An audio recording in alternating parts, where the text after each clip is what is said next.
Hey everybody, I'm Jeff Pollard at solarpowertothepeople.org and Jeff Pollard 11. You can call this like a part 2 of a really cool epic trip, like a road trip. And this time we got the lovely Isabel, the wife, who came, who put up with all this. And we're gonna hear her side and her anecdotes, and it was just really cool. It was really informative. I wanted to keep going. There might be several parts to this. All right, so we left off on Fairbanks, day 15. Where are we now? Getting back down to Fairbanks, Central Alaska. Got my car serviced after the Dalton Highway. Okay. And from there, we actually picked up my mom. She flew in to join us for that's super cool. a week. Yeah, okay, right? That's super cool. And first thing we did was we went down to Denali National Park.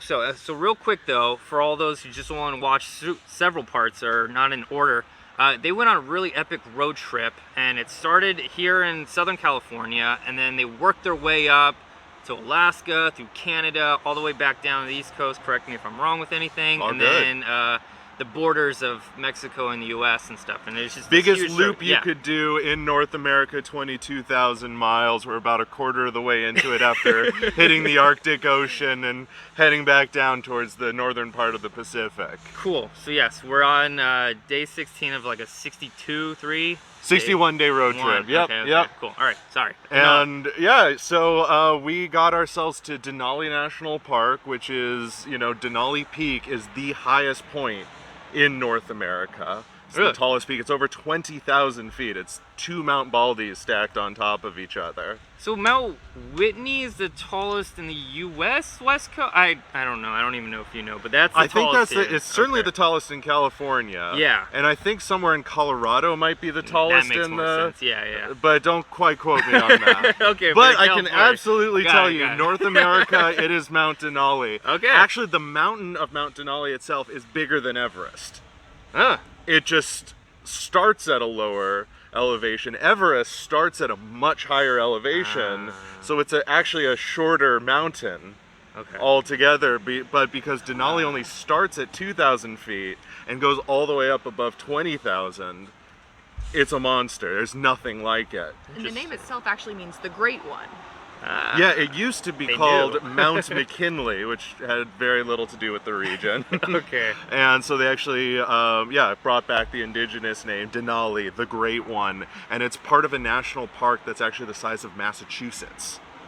A national park the size of a state here in the wow. Okay. With like one little road leading in, but there's something like 2/3 of the people who would go to the park wouldn't even see the mountain because it's so far back. It creates its own weather. Really? But when we were there, we managed to get ridiculously good weather, and the very first thing we did was go to the airport, get in a small plane. This was actually my first time in a plane since before the pandemic, actually. Okay.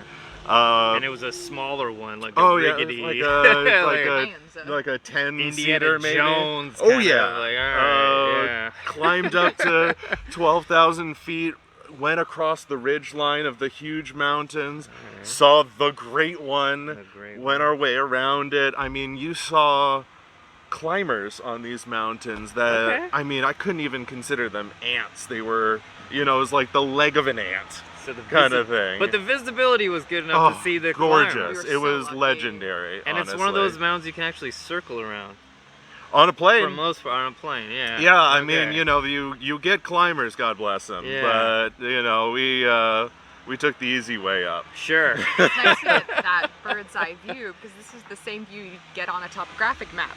And actually seeing it in person and being able to identify, the climbers, the peaks, and also signs of avalanches was really special. Huge glaciers coming off of this thing. I mean, just the scale was ridiculous. I mean, this is a road trip, and we're starting this talking about getting up in a plane. Well, this is part 2. But that's just because of the scale of so much of Alaska. Yeah. They call it flight seeing.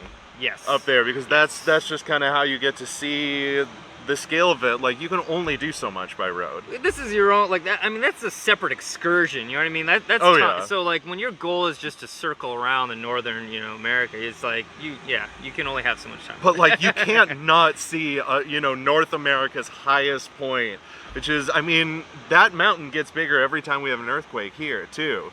So it's like Everest. Isn't Everest like 2 inches a year because of plate tectonics and stuff? Well, because, you know, us here, we're moving northwards, and every time we slip northwards compared to the North American plate, we push north towards Alaska, and that's at the top, and that just gets pushed up. Okay. It's pretty epic.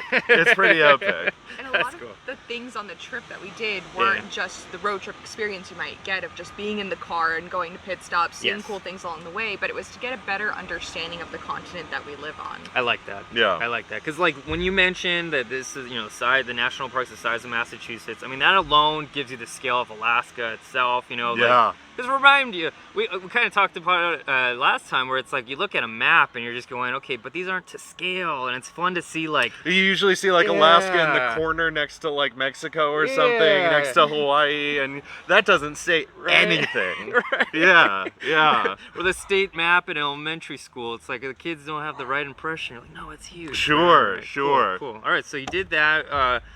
How long was this airplane thing?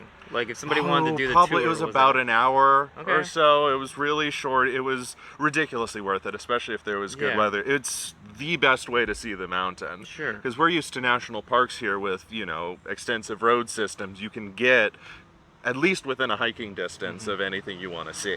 Yeah. This is different. This is Alaska. Well, what's their motto? It's the last Wild West or something. The last frontier. Frontier. Something? Yes. I mean, it's basically a territory out there still. You know, it's amazing. All right, cool. So you did that. You did a fly. You got to see some things, some people hiking, and some glaciers and all that. What else? What happened? And so in the Denali area, this was actually our longest stop of the trip. We spent 3 nights in Denali, which was with more Mama? than anything else. How'd she do? Oh, she loved it. I Cool. mean, we had, she was very generous in helping us organize this part and seeing all these amazing things we had on day 17, this amazing backcountry adventure where we hopped on a bus and they took us down like 100 miles down a dirt road towards this little like homestead out in the middle of nowhere. We did our gold panning. We met sled dogs and everything. But did you go? We found a little nugget. Not a fleck. A fleck. All right. You found like a ruby or something like Tiny that. I didn't. The person that was helping me. Right. Rather doing It just ended in for her me. pocket. Yeah. Just to get That's cool, our full Alaska experience. I know, right? You can't really call it the last frontier without doing some frontier stuff. Oh too, yeah, right? oh yeah. We had Cool. talked to someone earlier on in the trip who was telling us how he was getting into gold panning and had spent thousands of dollars on equipment, as you need to do, and had uncovered for hundreds of dollars of gold. about $7, he said, worth of gold. But he says he has a great time with it. It's a hobby of it. Yeah. Okay. And then day 18 was honestly one of the coolest experiences of the trip. This was something that... Sorry, so once again, because we didn't really show the visual, he made a really cool book. They both made a very cool booklet of everything they did on the trip, so I just wanted to quickly take it out. And Please. When you see us looking down, it's because we're actually looking at all these visuals that we don't want to really show you a bunch of, but... Well, it was necessary in a lot of these areas to have a printed out itinerary when you don't have cell reception. And you have such a specific plan. Yes. You want to be able to reference everything you need to do in one book. So this book was in our hands the whole time. Kids, do you know that when you look at a map, they give you an inch scale so that you can put it and know how many miles you have? Anyway. But this was a cool experience. And we're starting with all these non-road trip things, but hey, if you're going to Alaska, like, you got to make the most out of Part it. 2 of this. Yeah. Watch part 1. We talk road. Oh, and there's plenty of driving to come. Plenty. Well, we're Trust still me. in That's the funny part. Day 18 it looks like, and it's like Still in Alaska. It's huge. I mean, big how area. often do you get there, especially by car, to be able to see everything you can? I mean, that's the thing. My original plan of the trip was not including all these things. It was just the driving. And so when I was actually able to expand it, I'm so glad I was able to. I could actually have these more enriching experiences. Yes. Which is everything. It really pulled the trip together. Now this is a side note. I found from my own personal experience, I can only handle about like an 8-hour trip, and then my legs actually give out, and like it just all that stuff. 8 hours is about right for me. Okay, yeah. so good average. I can do more. I can do almost double that, but can do versus is fun is those are different. Those are different things. Okay, cool. But okay, here's one of the coolest things on the trip. We went up to this place where you get on a helicopter. Another one, all right. And they bring you up to the mountain tundra area where you meet a guide in the middle of nowhere and you just wander the tundra for a while with this guide. And cool. you know, she's pointing out like, oh, you know, this plant, you can eat it. And it's just pick it off the ground, eat it. It had the amazing human experience of going up to a mountain stream, putting my hand in and just sipping it right from the ground. I do that every time. Anytime it's a freshwater stream. Especially here in LA, right? Go down to the LA River. A little extra flavor. I should say that with the disclaimer of I'm out in nature, yes.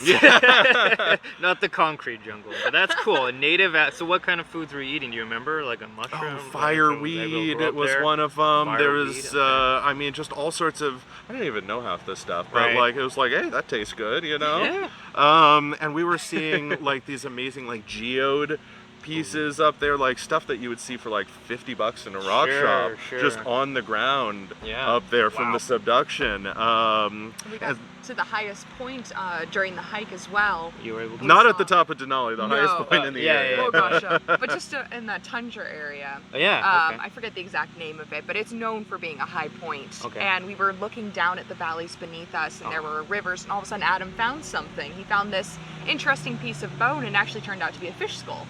A fish skull on the top of a mountain. Can you believe that? Sea level stuff. Yeah, I love showing. Well, what it was some bird, some eagle or something had gotten their fish, brought their meal up to the top of a mountain to eat it, and left fish bones at the top of a mountain. Right? One of the coolest things I've ever seen. Yes. No. And you also then appreciate how strong a bird can be, because sometimes these fish are pretty big. Anyway. Yeah. Cool. All right, we'll go to day 19. I mean, I could talk about that hike for hours alone. Back in the car again, back doing actual road trip stuff. Is Mama Bird still with you? Yes. Yes, she is. So we drove further south in Alaska and over towards the Matanuska Glacier. And didn't really get to see it because we didn't realize you can't just go up there. It's an expensive tour thing. So just, you know, if you're going to go there, it was like a couple $100 a person and like a couple hours worth of a tour. I'm sure it would have been worth it. But we just didn't quite have that time, didn't quite realize. We thought this is a place you could go right up to. We saw amazing views though. I mean, it's a gorgeous spot. If you're going to go up there, budget in the time. You have to. That is disappointing though. Tours that like force you to take that always is a bummer. But I get you. Yeah. All right. Beautiful stuff though. And then we got ourselves back down to Anchorage to see, you know, the main city. Very popular city in Alaska. Yeah. No, it was lovely there. We explored this area called Earthquake Park, which was an area that used to be residential until the 1964 earthquake of Alaska, which registered over 9 magnitude. And just absolutely decimated the place, and whole residential areas were like falling into the sea, and they just turned it into a park because it just wasn't stable afterwards. I mean, you think it's tectonic here in Southern California. That is one of the most tectonic zones in the world, and you know it. You don't sleep too light up there in Anchorage, Alaska. I mean, something has to create a 20,000 foot mountain, you know? Something's gotta lift that. Maybe the force of the earth can do that. But crazy. So tough people that live there. I appreciate that. I mean, again, we visited in summer for a reason, and for a short time for a reason. All right, so getting to day 20, this was actually one of the, we got ourselves down to the Kenai area in southern Alaska. And this was one of the areas where, of all the trip, I wish we had been able to have more time. It was absolutely lovely. This whole is called the Seward Peninsula. Okay. Out here, and we got ourselves out all the way to a town called Homer, Alaska, which was so much fun. I didn't expect this to be so interesting. It's on this little spit of land, like almost like a pier built out into the middle of a bay. And it's famous for its halibut fishing. Okay. And I mean, talk about a tectonic zone. You don't want to be there if there's an earthquake, because it's on the ocean. Yes. In a tsunami zone. But it was gorgeous. It was like, it's this little beach town. Yes. Up in the middle of Alaska, and that was also about the westernmost point of our whole trip. Because we got our northernmost point. I'll go into eastern and southern, but this is about the westernmost you can drive in North America. Because there's Nome out further west, but it's not connected via road. So in the North American road system, Homer is about the westernmost point that you can get yourself to. So you can actually wave to Russians from here. That's cool, though. Pretty much. I mean, if it's in the winter and the ocean's frozen over, you can get your sled dogs and probably make your way to Kamchatka. Well, I also want to say that, peninsulas, they're the most out of the way, but usually the most worth it. They're usually really pretty. So yeah, if you're going to Alaska, take your time in the Seward Peninsula. Seriously, I wish we had spent more time there. We were seeing like beautiful wildlife, these amazing like streams and lakes and volcanoes. Yo. Like it was all of Alaska. Yes. It's like serious stuff, like poking up behind clouds and above clouds in the distance. Just seriously one of the most scenic parts of the entire trip. All right. Really epic. We got ourselves to Seward, Alaska. It's Seward Peninsula, Seward, Alaska, which is where a lot of the cruise ships come in and out of. And spent the night there. Just a gorgeous remote town.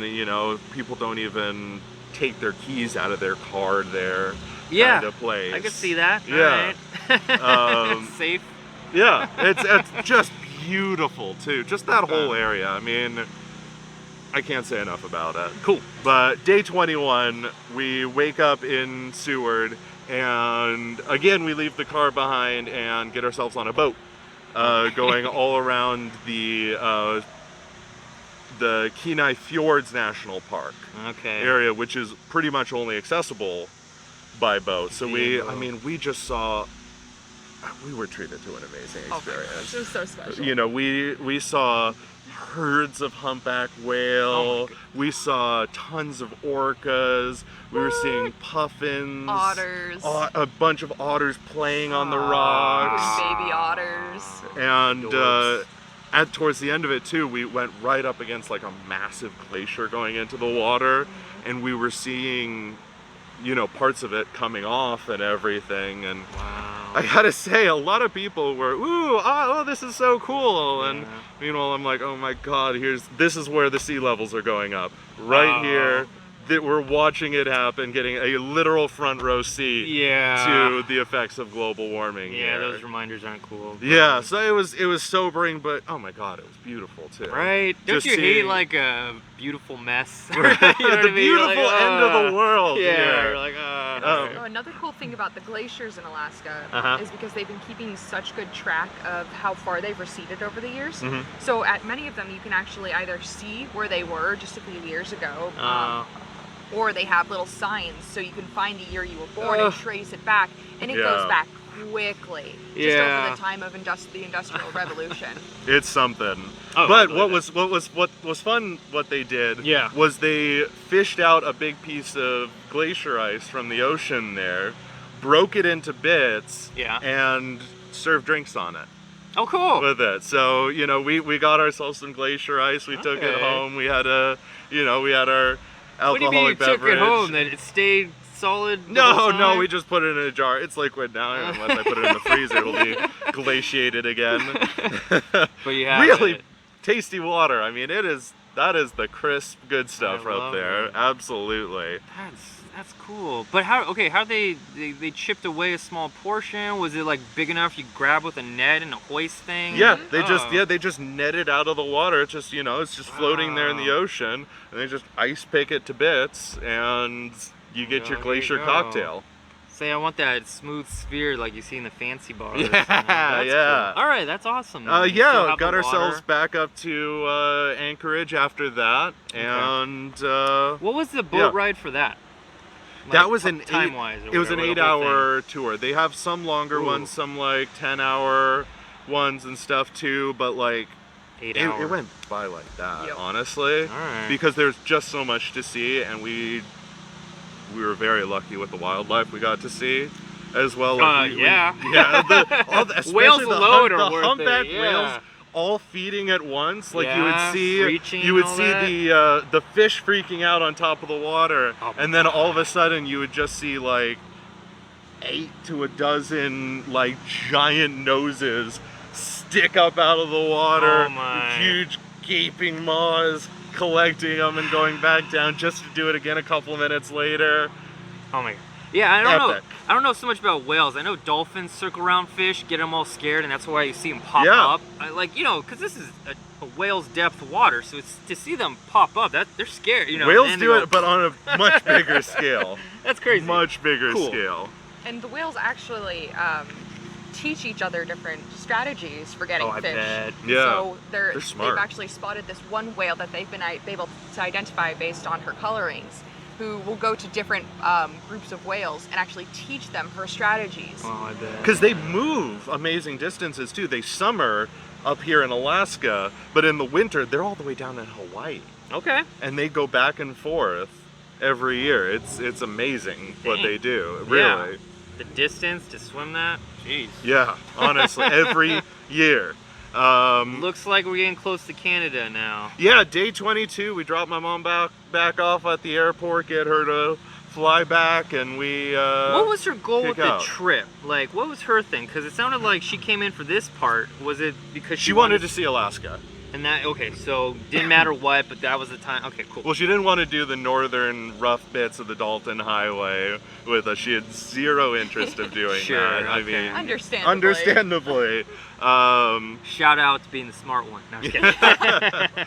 So we did the hard stuff, then picked her up, then did all the, glamorous, beautiful, Instagram-y kind of stuff of southern Alaska. Now, what were the meals like day to day? Now, were you able to, because you were in Anchorage, so you were able to hit more? We had some really good Korean fusion, actually, in Anchorage. A place, I want to call it Seoul Casa, I believe it was called. Yeah, it was seriously good. I mean, it was like California kind of food up there in Alaska, and that really hit the spot. What?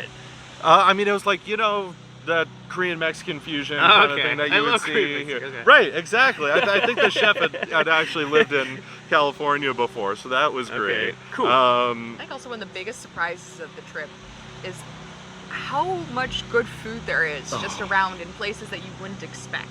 Okay. Yeah. You could be in like a small town with a population of like 30 and end up at a restaurant that knocks your socks off. Really? Now, was it mostly seafood that you guys were eating, or what were you? So, like, I'm assuming you had road trip food where you pick up sandwich stuff or whatever. But like, what were your day-to-day meals to prepare somebody for a road trip? Wildly depends. I mean, what we like doing is we like finding, your small businesses, your mom and pop, diners, drive-ins, and dives, if you will. Sure. So it vastly depends. I mean, you want to get whatever the local flavor is too. So like I was saying in Homer, it's the halibut center of Alaska, so we got halibut fish and chips. Oof. Okay. But I'm not the biggest seafood. We're not the biggest seafood people over. I know, but we got it as we needed to, but not. We could have had more. Okay. But another thing is, anyone who knows me knows that I love Raising Cane's. And a big part of Raising Cane's history is actually in Alaska. That's how the owner, the CEO and founder, raised money to get his first restaurant in Baton Rouge, Louisiana. Was he went up and was a sockeye salmon fisherman in Alaska. So we visited a Cane's up in Anchorage as well. How fun. You must have been thrilled when the one on Hawthorne opened up. Oh, yeah. I was there. I was the first customer. That's thank you for that education on that, the whole story, how he opened on. That's crazy. Yeah, we got a great picture. We got this amazing piece of art of a sockeye salmon, and I held it up in front of the Raising Cane's in Anchorage. All right. And that was my own little tribute to Todd Graves. Shout out to Raising Cane. It is actually a good place to eat. Check it out. Hell good yeah. Chicken fingers and all. All right, but yeah, we start heading east at this point. At this point, we're starting like our 3-week trip east.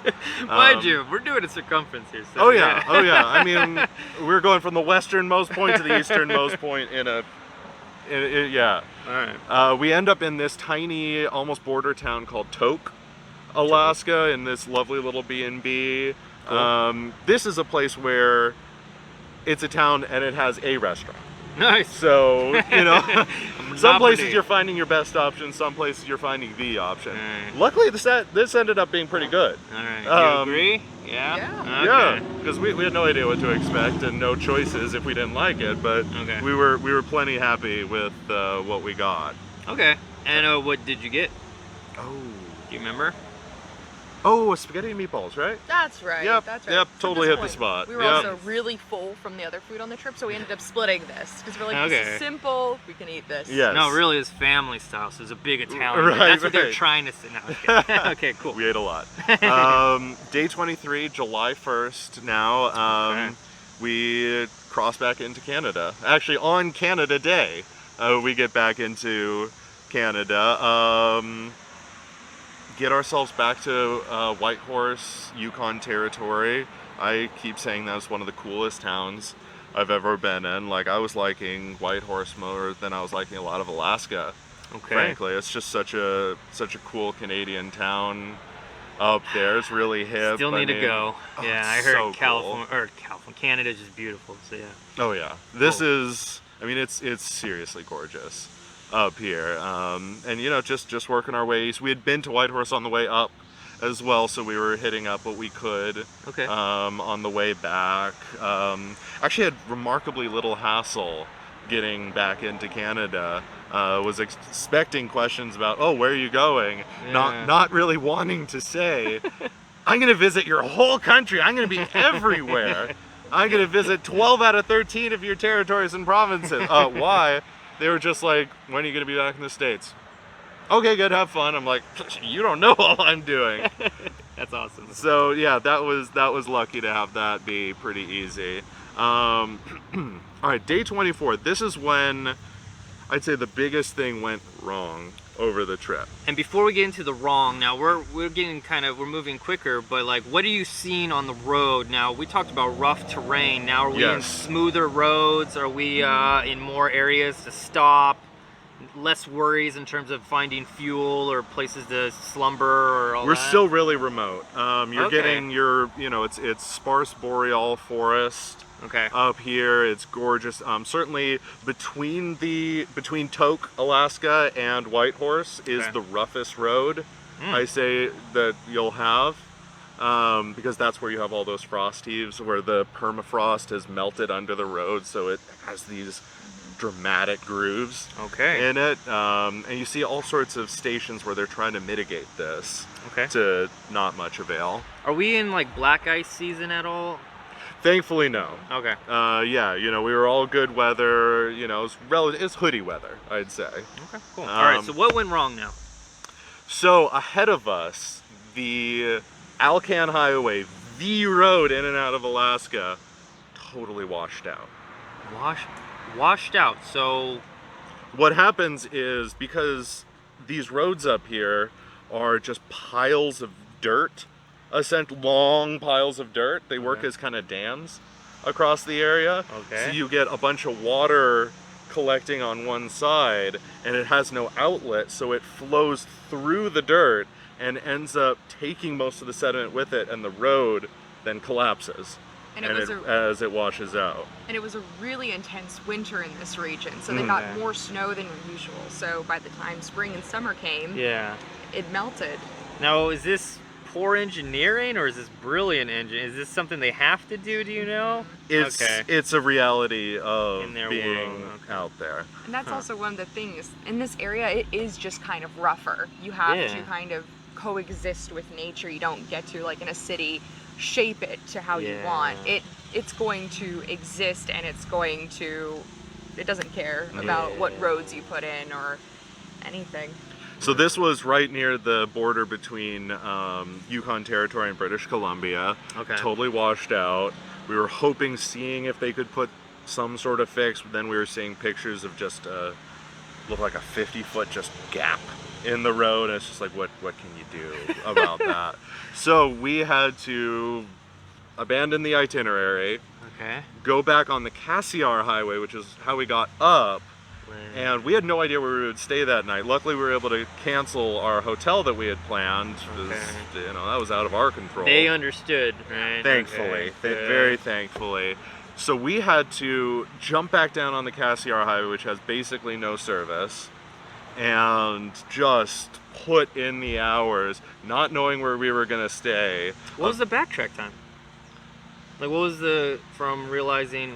This was supposed to be a not quite 11-hour day that turned into like a 15-hour day. This ended up being our longest day of the trip. It was supposed to be one of the longest days of the trip, but it ended up being by far the longest day. But, we just went, I did some light speeding just to get ourselves where we needed to be. Got to the base of the Cassiar in like kind of central British Columbia. Finally got service Got service. Very lucked into a perfectly nice motel. Got ourselves, we were exhausted. It was a stressful day. This was our one real stressful day, not knowing what was going to happen, but we made it work. And also, because we were leaving on Canada Day, because it was a long holiday for Canadians, most people were going to be leaving the next day. And we were actually told at a gas station, and these gas stations are just like a really old pump, and you pump first and then you pay after, kind of really old school. We were told by the attendant that we were lucky we were leaving that day because they weren't sure if they were going to have enough gas for everyone leaving. Because it washed out, people were going to have to fill up more, and they just didn't have the capacity. Wow, okay. So that was dramatic. So there was a lot of reasons to be nervous that day, but we managed to manage, and we got ourselves a place to stay. We got ourselves the gas we needed because we were early in heading out, and glad you got that breadcrumb from okay, that's cool. But day 25, we put in all those hours that day so that we could get ourselves back on our itinerary by the end of day 25, which was getting to Edmonton, Alberta, which is actually one of the most lovely towns we experienced in all of Canada. We had world-class barbecue, had a fantastic hotel. Do that. All right, cool. Alberta, certainly. There's great barbecue across Canada, but Alberta is cattle territory. Okay. So that's your cream of the crop right there. So unfortunately, we didn't get to see like the base of the Alcan Highway. We wanted to see, Mile Zero and all that, but we ended up going all around. But we got ourselves to Edmonton, got our barbecue, saw a town. We are going back to Edmonton. Put that on the top of your Canada list. And this is still like the most northern route you can take. Yeah, to get across. You can get up from Alberta, this area, to Northwest Territories, which is the one territory we missed. But this is about the northernmost you can do, and that's not like a loop that you can do up there. That's like you can go there and then go back. And so that was going to cost a good extra couple days that I just couldn't quite justify, unfortunately. Now, real quick, I didn't ask you before, but when you plan this route, and I know it kind of varies, but it's like for the most part, you're saying this is the most like northern route for like freeway, highway type things, or like, because like there's clearly some back roads you could take if you really wanted to, and there's not much up there. Okay, got it. Or rather, there's roads that'll lead you up to a certain place, but not connect. So it's like you could be going and then pop up and down a couple times just to hit every northernmost point, but that wasn't quite worth it for us in the scale of this. Just wanted to clarify. That would have been that much bigger. And the further off the road system you go, the more people have planes than cars. Especially the cars that, what are they called, where they can land in the water. Oh, Don't yeah. tell me it's a water plane. I think it's probably a water plane, yeah. Right. Yeah, because those can land on ice as well. And so that just makes more sense logistically than having a car when the winters are so rough. Yeah. So a lot of pilots there. Okay. Oh yeah. Oh yeah. That's cool. That's just part of life. All right. So we're to the 4th of July, 2022. We had probably our least American 4th of July I was gonna ever. say, 4th Driving of through Canada, we had Middle Eastern kebab for lunch, and we had Indian food for dinner. Got ourselves into Saskatchewan. That was my first time in the province of Saskatchewan. Cool. This was also the only place where we had a bed bug scare. Talk about road trip advice. Yeah. Any trip advice. Yes. When you're going into a hotel, the first thing you do, you leave your bags by the door. The first thing you do is you push up all 4 corners of your mattress and you look under there for little squirmies. And look under the bed skirt as well, because that's where we actually found it, is when we peeled back the bed skirt on the box spring. Yeah. That, and also check furniture, like any chairs or sofas in the room, and along the edges of the, if there's carpet along in the room.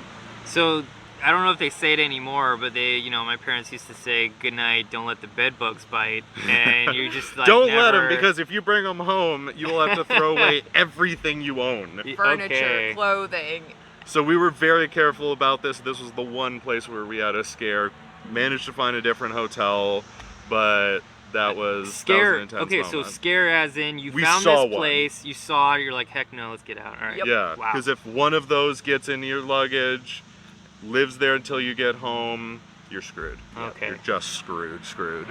So also when you get home, kind of quarantine your belongings and wash everything on a high heat. So don't bring any delicates on road trips or anything that you don't want that heavy wear and tear. Because also in hotels, you could say delicates, but it's gonna blast it at a high heat. Yeah. So definitely durable clothing on a road trip is a must for this reason. Absolutely. Sure. Okay. So strong and all right. Cool. All right, so I think this will be the last, day 27 will be the last one we can do today. We're running low on time, but let's do it. Yeah. This, we got ourselves out of Saskatchewan into lovely Manitoba. Right. This was another new province for me. This was actually Isabel's birthday as well, so she got a lovely birthday in Manitoba. Cool. Happy belated. So we stopped at a lovely little lunch place in Brandon, Manitoba. Had a sweet little tea lunch. We saw Lake Winnipeg, which is one of the biggest lakes in the world as well. It's basically the size of a Great Lake up there in northern Manitoba. Manitoba is an interesting place because there's the city of Winnipeg, which is basically the only city that has, I think, about 55% of the population of the whole province is all in one area. So you go anywhere like north of the city and there's almost no people. Wow. So I mean, there's other provinces where you can go way north and there's towns, there's all sorts of stuff. Manitoba, everyone lives right at the bottom and there's not very many people. But it was a lovely city. We really loved Winnipeg. It was really modern, really cool place. We had Smokes Poutine there, which is a great Canadian poutine chain for her birthday dinner. Really tasty. Yeah, it was a great time. It was a great time. As you're driving, kind of paint a picture of what people are seeing. So it's a lot of trees, a lot of nature. Are we seeing farms? Are we seeing like a farmhouse here and there? Is it Great Plains, or mostly like like I think when I went through North Carolina, there's pockets where you just see trees and not much else. And so I'm just wondering, what is the view like? Well, by the time you hit Edmonton, you're in the Midwest. You're in the Great Plains up here. So through that kind of southeastern corner of Alberta, all of Saskatchewan, and pretty much all of Manitoba as well. I mean, you may as well be in Nebraska, Kansas. Okay. You know, it's those kind of open Midwesty farms where, you know, you're driving but you feel like you're on a boat because you're seeing the horizon all around kind of thing, where it's just easy to put in the hours and hours there. You know, not a ton to stop for, but lots of distance, and it's wide open there. Any Canadian radio stations that you guys were listening, or did you actually have the radio off? We were doing our own music, musicals, stuff like that. I forgot that's a thing. Bring your own music. Sure. But we did look up regional music in some places.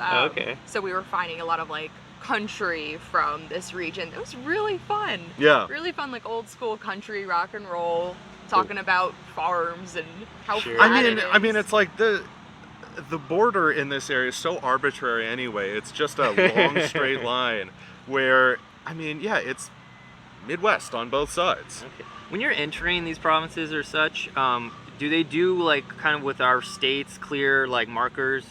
Hey, welcome. Yeah, it's basically just All like right. the States. You Cool. get a big sign. We did our selfies in front of Got it, and Cool. kept going. Yeah, nothing like security or anything. You just I just get a mean great like sign. I don't know if they like really don't care, and you're just like I don't know if I entered, you know. Or I not. mean, if you're keeping on your main highways, they're pretty good with their signage. Cool. I remember one time I just completely was aloof and did not know I entered Oregon, and they pump the gas, and I remember I got in trouble for it, but somehow I just missed the border, and I'm like, I thought I was still in California. Yep. But anyway. Yep. So yeah, keep going. I think that's about what we can cool. do for part 2. Well, thank you, Yeah. Isabel, Adam. This is part 2. We're gonna keep going until it's done. I appreciate it. Yeah. Stay tuned. Thanks, everybody. Hey everybody, I hope you enjoyed the video. I have some exciting news. I teamed up with Blue View Shoes. That's a shoe company that makes a 100% biodegradable shoe. That's 100% eco-friendly. I have a pair myself. They're stylish, they're comfortable, they do the job. If you want a pair yourselves, look in the description box for any links or discounts, or wherever links are found, depending on where I post this. You'll be helping the little guy, that's me, and you'll be helping a company that truly cares. That's Blue View Shoes, a shoe that is 100% biodegradable. Leave only footprints.